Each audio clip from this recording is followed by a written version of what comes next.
নির্বাচন সঠিক হয়নি। আর সবচেয়ে বড় যেটা বিপর্যয় হয়ে গেছে সেটা হচ্ছে যে 300 আসনের সরাসরি ভোটে নির্বাচিত সংসদে 11 জন জাতীয় পার্টির বিরোধী দল, এটা পৃথিবীর কোথাও গ্রহণযোগ্য নয়। এটা যদি আমাকে এখন কেউ মারেও কাটেও পেটায়ও, আমি আবারও একই কথাই বলবো। সরাসরি ভোটের 300 সদস্যের যে সংসদ, সেই সংসদে 11 জনের বিরোধী দল কোনোদিনও পৃথিবীর কোথাও গ্রহণযোগ্য হবে না। এবং গ্রহণযোগ্য তো হবেই না, সেটা সাস্টেনও করা সম্ভব না, এবং সেটার ফলাফল আমরা পেয়েছি। আপনি মনে করেন যদি সত্যি আপনি এরকম করতেন যে স্বতন্ত্র বনাম নৌকা নির্বাচন, এবং সেটাও যদি আন্তরিকতা নিষ্ঠার সাথে যে কয়জন স্বতন্ত্র দিতে আসছে তাদেরকে যদি আমরা বিরোধী দলে দিয়ে দিতাম, অর্থাৎ ওই 11 যোগ 64, তার মানে যদি 75 জনের একটা বিরোধী দল হতো, হ্যাঁ, তারপরেও একটা বিতর্ক থাকতো, ট্রেজারি বেঞ্চ অর্থাৎ সরকারি দলের লোকদের সততার সাথে কাজ করা বা না করার উপর একটা নজরদারি থাকতো, প্রতি মুহূর্তে সংসদের ভিতরে একটা প্রতিবাদ থাকতো, সেই প্রতিবাদ বা সেই অভিযোগের জায়গাগুলো অনেক বেশি বিশ্বাসযোগ্য। কিন্তু আপনি জেনে হোক না জেনে হোক, যখন 300 জন আমি বাকি 50 জন সংরক্ষিত আসন ধরলাম না, কারণ এটা আনুপাতিক ভাবে হয়, ওনারও সম্মানিত, ওনারও মাননীয় সংসদ সদস্য, কিন্তু আমি বলতে চাচ্ছি যে 300 জনের ভিতরে 11 জনের বিরোধী দল,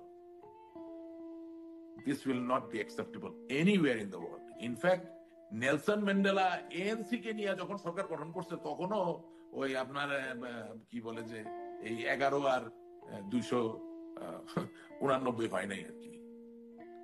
2014 নির্বাচনে তাদেরকে আহ্বান জানানো হয়েছে, এবং যে অন্তর্বর্তীকালীন যে সরকারটি নির্বাচন পরিচালনা করার কথা ছিল, সেখানে এতটুকুই দ্বিমতের জায়গা ছিল যে অনির্বাচিত কোনো ব্যক্তি ওই অন্তর্বর্তীকালীন সরকারে থাকবেন না, অর্থাৎ সংসদ সদস্যরা থাকবেন, এবং সেখানে জননেত্রী শেখ হাসিনা ক্যাটাগরিক্যালি বেগম খালেদা জিয়া, বিএনপির যিনি চেয়ারপারসন এবং তৎকালীন মাননীয় বিরোধী দলীয় নেত্রী, তাকে তিনি আহ্বান জানিয়েছিলেন যে আপনি 6টা মন্ত্রণালয় নেন, এবং হোম মিনিস্ট্রি, যেটা সবচেয়ে ইম্পর্টেন্ট মিনিস্ট্রি, অর্থাৎ পুলিশ, বিডিআর, আনসার, যারা যেটা নির্বাচনে সবচেয়ে বেশি, সেটা আপনি নেন।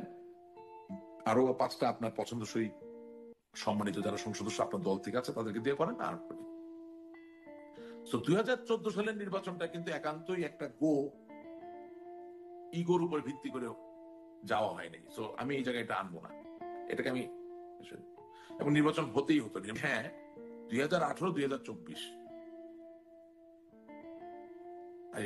I am agreeable with you. আমি তো একটা কথা বললামই যে 2024-এর নির্বাচনটা যদি একটা ভিন্ন শেপও নিত, তাহলেও আরো বেশি কিছুদিন কন্টিনিউ করতে হবে। কিন্তু এটা তো একেবারেই নগ্ন হয়ে গেছে না সারা দুনিয়ায়, যে আপনি একটা 300 আসনে একটা সংসদ, সেখানে 289 জন হলো সব সরকারি দলের, এবং এটা একটা দুঃখজনক হলে বাস্তব, এটা জোকে রূপান্তরিত হয়েছিল। এই জন্য বললাম আপনাকে, আমি কথাটা কি বললাম, আপনি নেন নেই, এখন বলি কি জানি, আল্লাহ জানে আমার ভাগ্যে কি আছে। মানে ধানমন্ডি 32 নম্বর বা ঢাকা 10 আসনের নমিনেশনটা কি এরকম হওয়ার কথা? আসলে গোপালগঞ্জের যিনি সংসদ সদস্য হবেন, তিনি কি মাটি কামড়ায় থাকলেও তার রক্তের শেষ বিন্দু পর্যন্ত টুঙ্গিপাড়া গোপালগঞ্জের জন্য প্রতিবাদ করবেন না? মানে গোপালগঞ্জ, ধানমন্ডি 32 নম্বরের নমিনেশন গুলো আর ঠাকুরগাঁও বা জয়পুরহাট বা কক্সবাজারের রামুর নমিনেশনের মতো হবে নাকি? সেলিব্রিটিকে জায়গা দিবেন, আপনি খেলোয়াড়কে জায়গা দিবেন, সব দিবেন, কিন্তু নয়াদিল্লির নাম্বার 1 মানসিং রোড, যে যে রাস্তার উপরে সোনিয়া গান্ধীর বাড়ি, যে রাস্তার উপরে আপনার ধরেন নরেন্দ্র মোদীর কর্মস্থলী, হ্যাঁ, সেখানকার সংসদ সদস্য কি আপনি কি জয়া প্রধানই না বানাইবেন? বললাম আর কি, বুঝছেন না মানে কি জিনিসটা কি হইতেছে। মানে এগুলো হচ্ছে ফ্রাস্ট্রেশনের কথা, যেহেতু আপনার সাথে কথা বলতে যেটা কথাগুলো চলে আসছে।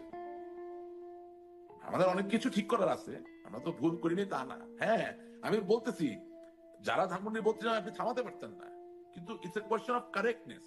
এই যে বললাম যে রাশিয়ার থেকে একটা বার্তা, কেন তাহলে এটা এটা কে যোগাযোগ করবে? আমার দলের যিনি দায়িত্বপ্রাপ্ত তিনি তো জানাবেন তাড়াতাড়ি। উনি পৃথিবীর যেখানেই থাকবো, আমি যদি ধরে নেই উনি ইন্ডিয়া আছেন, ইন্ডিয়ায় কি রুশ দূতাবাস নাই? উনি ছুটে যেতে পারেন না? বা উনি এতদিন ধরে একটা পররাষ্ট্রনীতির দায়িত্ব ছিলেন, তার কাছে কি রাশিয়ান গভর্নমেন্টের কোন লোকের নাম্বার নাই, একটা ইমেল অ্যাড্রেস নাই? ধরেন আমার আমার আমার আমার অনেক শ্রদ্ধেয় মানুষ মার্কিন যুক্তরাষ্ট্রে দলের কাজ করছেন, যুক্তরাজ্যে দলের কাজ করছেন, তারা কি একটাও সিনেটর, কংগ্রেসম্যান, একটাও মেম্বার অফ পার্লামেন্ট চিনে না, যাদেরকে দিয়ে পুরো ভেঙে ফেলার আগে একটা ছোট টেলিফোন, একটা ছোট রিকোয়েস্ট করানো যেত? আমি কিছুই আমার তো বোধগম্য হয় না, আমি কি বলবো আপনাকে? I don't understand this. মানে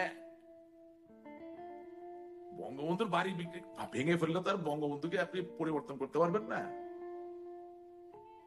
যতবার মানুষ জিজ্ঞেস করবে বাংলাদেশ কিভাবে বলো, ততবার তো বঙ্গবন্ধুর নাম আসবে। কিন্তু তাই বলে আমি মার্কিন যুক্তরাষ্ট্রে 15 বছর 20 বছর ধরে আছি, আর্থসামাজিক প্রেক্ষাপটে একজন প্রতিষ্ঠিত ব্যক্তি, আমার একটা কংগ্রেসম্যান নাই, একটা সিনেটর নাই।